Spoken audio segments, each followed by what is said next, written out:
The Democratic National Committee presents another visit with the man from Libertyville. Here at the end of this lane, on a farm about 4 miles from Libertyville, lives Adlai E. Stevenson of Illinois. But before we look for the governor, let's see the nearby town of Libertyville itself. Here is the main street, the shops, and the church. Here in markets like this is where Nancy Stevenson, the governor's daughter-in-law, does the family shopping. She drives in several times a week. And because Libertyville is like many other American communities, and because Nancy Stevenson is like so many other young wives, she's learned quite a bit about how much groceries and the like cost these days. After shopping, she drives home 4 miles to Governor Stevenson's farm, where she and Adlai Jr. are staying until he returns to law school. The Stevensons are returning now from a shopping trip in Libertyville. The governor is helping with the groceries. That's my daughter-in-law, Nancy, and my oldest son, Adlai Jr. He's a student at law school. I think they're staying with me during the vacation.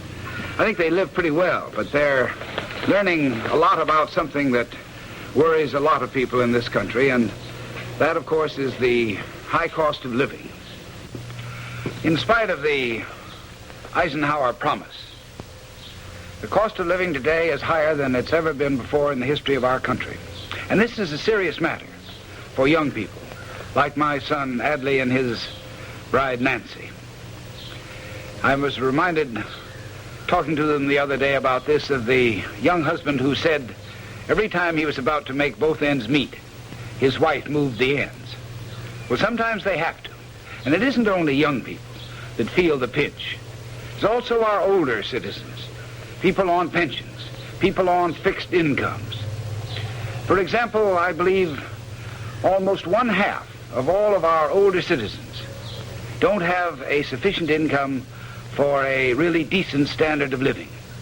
You can hardly blame these people for asking, where is this golden prosperity that the Republicans talk so much about? And there's another inequity that makes it hard for millions of hard-working, thrifty, conscientious American citizens to make both ends meet. Eisenhower said that there would be tax relief, and there has been to some degree, but it was for the benefit of the well-to-do and for the big corporations. The Republicans gave the lion's share of it to them. Out of every dollar of tax cut saving, 91 cents went to the higher income families and to the big corporations. And for the rest of Americans, 80% of all American families got only 9 cents out of each tax cut dollar. Now for older people, for you people who live on pensions, on fixed incomes, for the younger people just getting started, this is a serious matter. But I think it can be corrected. For example, when it's time to cut taxes, I think the cutting should start among the lower income families, among those people who have to spend the largest portion of their income on the bare necessities of life. For no prosperity can really be true prosperity unless it is shared by all. In this I believe that enlightened, vigorous, democratic leadership can lead us over the threshold to the new America in which our abundance is used to enrich the lives of all of us. Oh, Nancy. You were a big help, Doug. Oh, I forgot to deliver the groceries and made a speech instead.